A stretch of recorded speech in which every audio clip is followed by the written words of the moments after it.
All right, I'm really excited for this fireside, and I'm excited for this fireside for a couple of reasons. First of all, it's our last fireside before I can have coffee, and I haven't had coffee this morning. Second, I'm excited because when I look back at 2025 and I think about, a fast-moving year, one of the mainstays of that year is the fact that the US government became the largest shareholder in a rare earths company. And I remember in August, I went out to go see Matt at Mountain Pass. And Matt started telling me the story of MP Materials and Mountain Pass and how they nearly became a national park.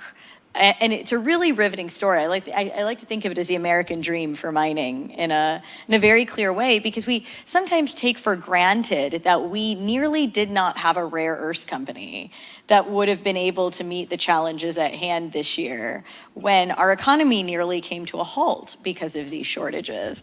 So I'm really excited to have Matt here. Matt is the Executive Vice President of Corporate Affairs and Chief Communications Officer at MP Materials. He oversees the company's local, state, and federal government relations, as well as its overall communication strategy. Prior to joining MP Materials, Matt spent more than a decade in the automotive industry. Matt, thank you for joining us. Thank you. So, for decades, the United States was the world's leading rare earths producer, with domestic supply underpinning everything from advanced defense systems to consumer electronics. And that dominance really eroded as production and processing migrated abroad, and it left the US very reliant on foreign supply chains. Today's push to rebuild rare earths capacity is not necessarily just about creating something new. It's about reclaiming a position of leadership the United States once had, which is why we called this fireside America's Rare Earths Comeback. Can you tell us a little bit about the story of MP? Sure. Thanks so much for hosting this, and thanks to all of you for being here. I think we blipped onto the radar for a lot of people in July of this year, but our story really starts a decade ago in 2015. And if you go back to that time, we were sort of at the trough of a cyclical commodities bust. And like every great investor in the space, our founder and CEO, James Litinsky, who was leading a successful investment firm on Wall Street in the time, was looking for opportunities in the wreckage. And he came across, this is 2015, the bonds for a company called Molycorp that at the time had owned Mountain Pass and had invested almost $2 billion between 2009 and 2015 into the asset, wound up in some trouble. And it was very clear at the time, based on the way the bonds were trading and the way the company was heading, that they were moving towards a restructuring event. And so, like a lot of great investors, when you can buy bonds at a discount for a company heading into a restructuring, particularly a company that owns one of the world's renowned assets in a particular class of commodities, you see opportunity there, and he began accumulating those bonds. When the company finally did enter restructuring in 2017, the problem was no one showed up to restructure the company and operate the asset. And in fact, the largest creditor in the estate at the time wanted to put this asset into reclamation. And so the founder of our company was faced with a choice. Basically, lose your entire investment or risk it all and really go for it and leave a really successful investment firm on Wall Street and try to operate this rare earths mine. And so that's what he chose to do. And I think, at the time, he couldn't believe, and our co-founder, Michael Rosenthal, couldn't believe that this asset, Mountain Pass, which was once the world's largest rare earths mine, it in many ways created and shaped the industries. Modern solvent extraction for rare earths was pioneered at Mountain Pass in the 1960s. You could see at the time electrification, automation, you could see these trends coming that would lead to growth and demand for the commodity. And you could also see the geopolitical risk. We have one operating rare earths mine and no one wants to operate it. And so that's where our story started in 2017. We had 8 people. The site was in care and maintenance, and Jim and Mike decided to make a go of it. And flash forward now, 8 years later, Mountain Pass is, again, now the world's second largest rare earths mine. We've got an operating refinery that is scaling in large scale, and we've got a really exciting downstream magnetics business that we are growing to fulfill our mission to restore the full rare earth supply chain in the United States. And I think what this speaks to, what this story speaks to, is that there will come a time again when we don't fill up a room to talk about critical minerals at 9 a.m., but those are the periods of both opportunity, but the periods that we have to sustain sort of our investment and our focus on this space. Because if we don't, if we get complacent again, we're not going to solve the challenge. When you read economic history, you realize we've been through this cycle over and over. I remember it was 1939. President Roosevelt wrote a letter to Congress ahead of passing the Stockpiling Act, and he said, I'm really concerned we won't have the materials that we need if we need to go to war. And they started a materials board, and but these were start and stop efforts over the better part of 70 years. Now, Matt, you kind of, 2017 to 2025, what were the pivotal moments that made that turnaround possible? Sure. So I think, when we acquired the asset, the first thing we set to find out is sort of what went wrong. And like any sort of problem, it's not necessarily one thing, but a confluence of things. There were strategic mistakes that were made, reorienting the flow sheet, for example, around the production of all rare earths rather than the rejection of overproduced rare earths. So there's some key strategic mistakes, but there were also operational mistakes, and a real struggle to achieve operational resiliency across the integrated mine and refinery. And so the key thing that we as a company have always tried to do is certainly walk before we run and run before we sprint.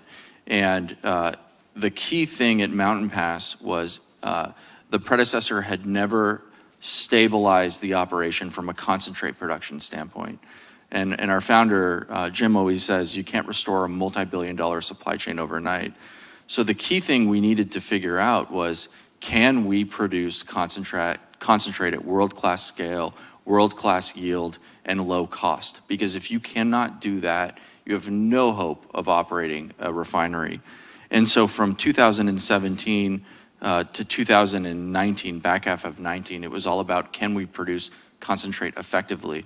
And a lot of times in this industry, we make the mistake of trivializing concentrate production, but that's an enormous mistake. The froth flotation process for the production of concentrate is very, very technically challenging. You have to be absolutely low cost, and so we really had to figure that out. The first year of production was 2018 in our era. We did 14,000 tons. The next year we did 28,000 tons, but remarkably in the back half of 2019, we started achieving run rate productions of concentrate at around 40,000 tons per year, which was 4 times what the predecessor had ever achieved in its best quarter annualized. So we really got the concentrate operation running effectively, and it was also absolutely world-class. So all of those folks that thought following the failure of our predecessor in 15 that the problem was actually the asset, that there's no way a U.S. company is going to compete effectively in the production of rare earths, let alone a U.S. company in the state of California, they were entirely wrong. Mountain Pass is absolutely world-class in terms of volume and cost of production and concentrate, and that gave us a platform from which to invest in the midstream and downstream and really pursue our mission. So that was the key moment. Matt, this year, Department of War's partnership with MP Materials has been a game changer. What did that support enable that private capital couldn't do alone? Sure. So we've had a long relationship with the Pentagon dating back to 2019. If you go back to the first Trump administration in 18, the president actually invoked the Defense Production Act for rare earths in 2018, and he also issued a series of both executive orders and presidential determinations. And that kicked off the Pentagon investing and creating programs to invest in the midstream of this supply chain. And we were a beneficiary of those programs. And it was relatively modest amounts of capital. The first award we received was $9.6 million in November 2020 to co-invest alongside the company in the reorientation of the refinery at Mountain Pass, which we invested several $100 million in. So it was a very nominal amount of capital. But it did send a very strong signal to the market in 2020 as we were taking the company public that this is a project of national importance, and that signaling power is really important. The other thing it did was it created a ongoing relationship with professional staff in the Pentagon that had a vested interest in the success of the project, that would monitor it, that would get updates from us on a regular basis. And so they came to know us, how we operate, how we execute over many, many, many, many years. And so you flash forward to April 2025. China effectively ramped up its export controls on rare earths, shut down some factories in the United States, and caused a real panic in the market about availability of supply. We were in a position at that point to execute a landmark deal. And what could the government provide that private capital couldn't alone provide? Well, 6 months ago, the thing that we were most worried about at MP Materials was the price of the commodity, or the price of NdPr oxide specifically, which drives effectively all of the value in terms of your operation. There are many rare earths, but NdPr oxide is the key input into permanent magnets, and it's the key business driver.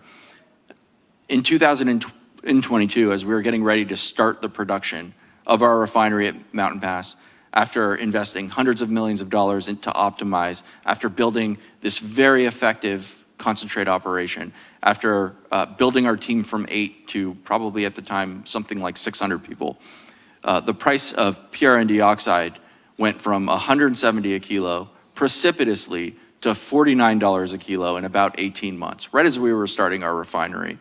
$49 is below the cash cost, according to Bank of America, of China Northern Rare Earths, the world's largest producer of NdPr oxide in the world.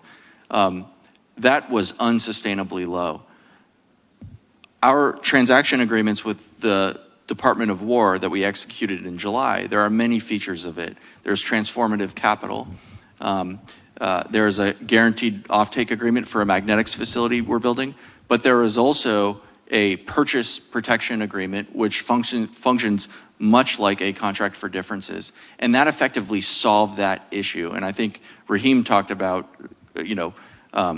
low cost of production for some of these niche minerals being the real issue. He's exactly right. And that was the issue we were facing. We had these export restrictions. The federal government wanted us effectively to go faster. It's great that you've done this. It's great that you're building magnetics business. Why don't you do it at 10 times the scale? But the problem is the core driver of economic value in the midstream of the supply chain was effectively being priced below the cost of production, even in China. We could not address that issue on our own. And so that is really the centerpiece of a multifaceted set of transaction agreements we executed. And what it does is it gives us a fair return on and of our capital and allows us to continue reinvesting and fulfill the mission.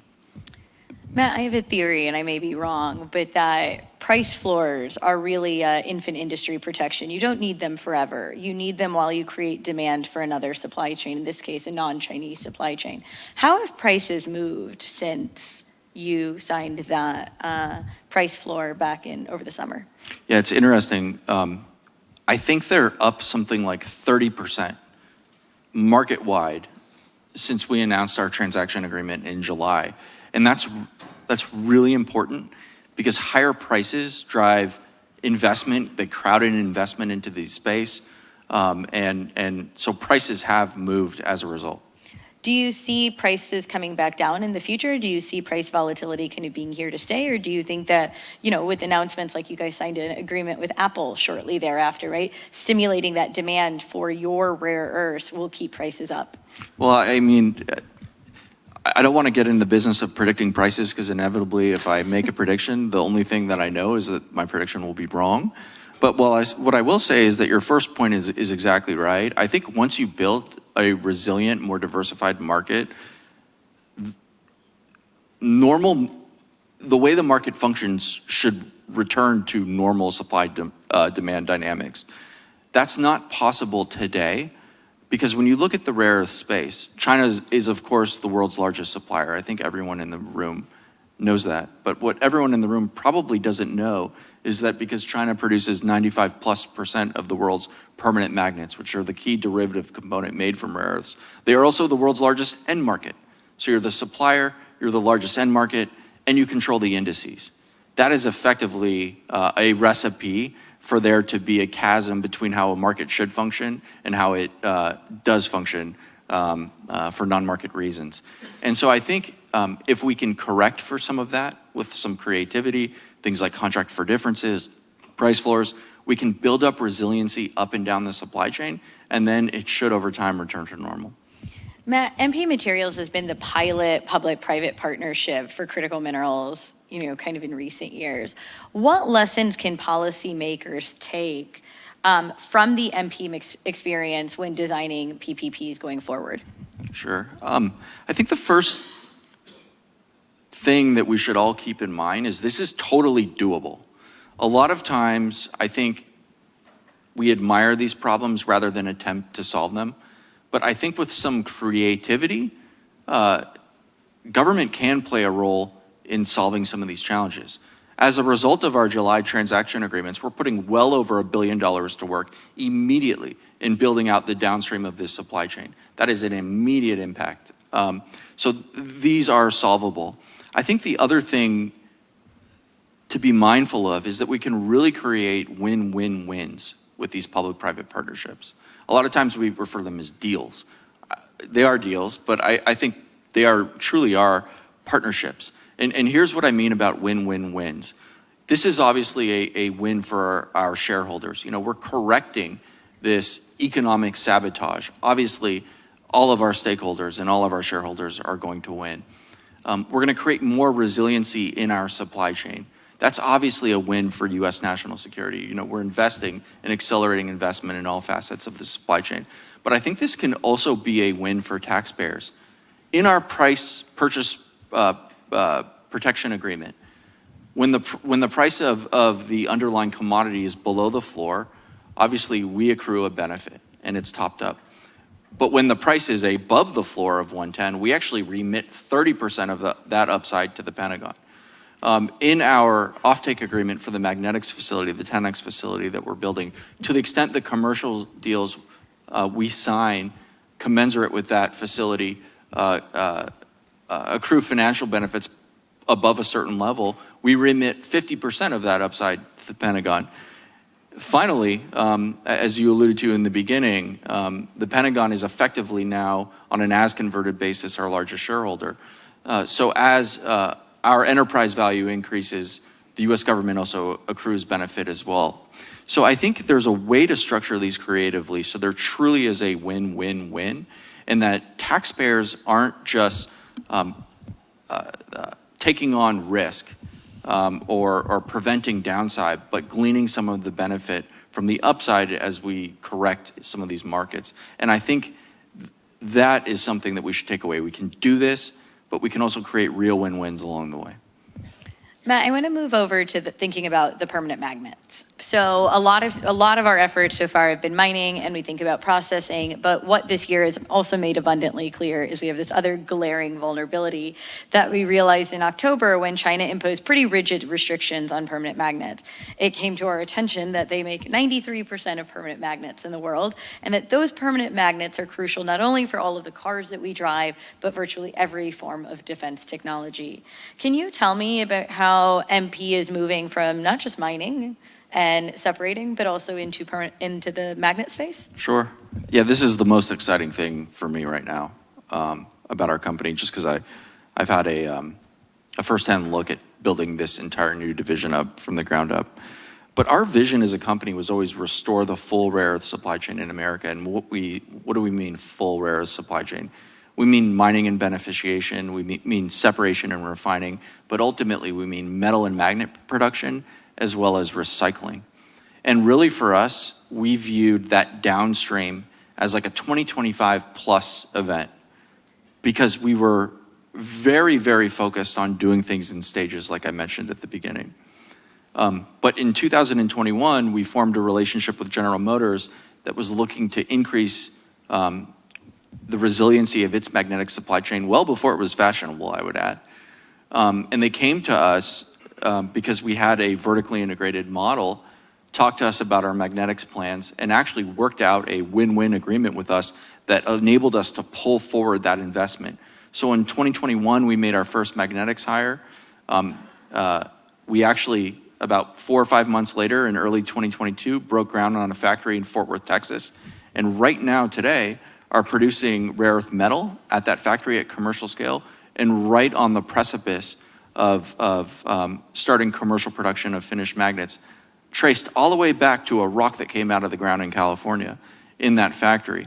And because we had that vertically integrated model, because we were able to pull forward that investment with a really good partnership with General Motors tracing back to 2021, we were in a partnership in July when the federal government called and said we need more permanent magnet production online to not only have an upstream solution, but the capacity to dramatically accelerate the downstream of that supply chain. Importantly, because we had all pieces together, it also put us in a position to address the need for the resiliency that other customers wanted, like Apple. So just days after our Pentagon agreement in July, we announced a partnership with Apple to make magnets for Apple from recycled components entirely produced in the United States. And that partnership was really 5 years in the making. As long as I've been at the company, we've been working on that agreement and trying to build up our capabilities. And finally, all of the things pulled together. So I'm really, really excited about the magnetic supply chain. This is important for consumer electronics and automotive, but as we look forward and we think about robotics, if some of the predictions about the transformative aspect of robotics and physical AI, if they are even like 1% right, we are on the cusp of this dramatic industrial transformation. There is all sorts of security of supply concerns and also opportunities for industry. And so to have all of those pieces now in our vertically integrated model is super exciting because we can go to customers that are entering those and other markets and just be a one-stop shop solution. Do you think we're going to be able to meet all of our own needs here in the U.S., or will we require rare earth feedstock from other countries? We've seen strategic U.S. financing going into Australia and Brazil. We've seen Department of War take an equity stake with MP as a partner in Saudi Arabia. How do the international partners play with the U.S.? We heard Jared this morning talking about America first. But how does it all fit together for the future of rare earth security, acknowledging that demand growth is going to be a really big part of our challenge? Yeah, I don't know that meeting all of our own needs domestically is necessarily the right question to ask or even the desired outcome. What I think we absolutely need domestically is no single point of failures. Like in these critical supply chains, you can't have a single point of failure. You can't have zero capacity or close to zero capacity in any one area. I think that is just a national security nightmare. We have to do these things in the United States at all links of the supply chain. Because I think when you don't do them, you lose knowledge. It's not just that, there might be anything that happens around the world and supply is cut off. You lose knowledge. There's an interdependency between up and down the way these supply chains function. But I think the question to ask is resiliency. Like, it's not can we meet all of our needs, but can we be resilient? And in the context of rare earths, not only do I think it, I absolutely know it. We operate the second largest rare earths mine in the world in the state of California today. Box checked. We've got a refinery that is producing thousands of tons of NdPr oxide per year and scaling. We're adding other elements over time. We can make metals and magnets in the United States. So I think we can absolutely achieve resiliency. I think we can achieve independence, but I do think it's going to require partnerships. And I think that's strategic. Products need markets. Today, we're one of the largest suppliers of NdPr oxide into the Japanese market. That market access is really important to us. But we can also work with our allies to build capabilities abroad and get materials abroad. And there are feedstocks around the world that we're going to need to source and refine in the United States. That's part of our plan at MP Materials. There are ion absorption clays, there are monazite feedstocks, there are all kinds of feedstocks that today, because of the lack of refining capacity outside of China, just flow into China unabated. Now that we have a scaled refinery in the United States, we have an opportunity to compete for those feedstocks. And then, as you mentioned, structurally around the world, there are places like Saudi Arabia where having central refining capability could be a huge strategic advantage that could help, I think, create more diversity in the global supply chain, which is good for security of supply to the end users. It also will just help create a more functioning market for all participants. And so we are eager to work with partners, particularly when we can work alongside the US government to try to create a supply chain that's more resilient and just more balanced. Two more questions. When do you think we will not be hostage to China? Because right now we're hostage. We had to go to the negotiating table 3 times this year, and it wasn't pleasant. So when do you think we will have enough supply that we're not held hostage? So we import directly today something like 7,000 tons of magnets per year. Just at MP Materials, we're building 10,000 tons of magnet capacity via our existing facility in Fort Worth and our second facility that we call the 10X facility. So we can dramatically accelerate our downstream capabilities. We have the mining asset online. We have a refinery producing NdPr oxide. We are adding heavy rare earth separation capability, expecting to start commissioning middle of next year. So we are a heck of a lot better positioned today than we were a year ago. And I think a year from now, we'll be way better positioned than we are today. So will this take time? Do some of these things take time? Absolutely. But I actually think because of the foundation that we have that traces all the way back to 2017 and not letting that asset go away, we're in a really good position today to continue executing and take this risk effectively off the table. When do you think we will, is it 3 years from now, we won't be reliant on China for permanent magnets? I think in 3 years, we will have significant permanent magnet capacity online. I mean, we are on the cusp of starting commercial production for General Motors in Fort Worth now. And I think as we scale that up, we add capacity for Apple, we embark on this production of the construction of our second facility. Others in the market are starting to invest more aggressively as well. I do think we can take this issue off the table. Remember, the tragedy of this story is that in 1966, the US Air Force Research Laboratory invented the rare earth permanent magnet. Prior to 1966, rare earths were used in things like color television sets. In the 1960s, we invented this. In the 1980s, US engineers, Japanese engineers discovered the neodymium magnet. These are things we invented, the means of production we invented. This is not rocket science. It's just creating industrial capacity. So I'm perpetually one that bets on the side of American ingenuity, and this down talk that this can't be done or it won't be done or we can't. I totally don't buy that. So yes, I think in 3 years we can be way more resilient than we are today. Absolutely. And my final question, going forward, when you look ahead to 2026 and beyond, what do you think is our biggest challenge that could slow down our progress? Because this year has been warp speed, and we really did commit to warp speeding. I mean, our biggest challenge is our own complacency. If we get complacent about these supply chains for whatever reason, and we don't pack a room with 300 people at CSIS talking about critical minerals, and we stop investing and stop caring for whatever reason, we're not going to solve this issue. In rare earths specifically, the risks associated with overconcentration, they've been known for a long time. There was a famous incident in 2010 that is the subject of an op-ed every single weekend. Yet somehow, in April, everyone is surprised. April of this year, everyone is surprised. Literally, it's the subject of an op-ed every weekend, and somehow in April, we're surprised. So I think as an industry, and I think as a leadership community in Washington, we just have to not let complacency take over. We just have to continue down the trajectory we're on. I think we're absolutely on the path. And so it's just stay there.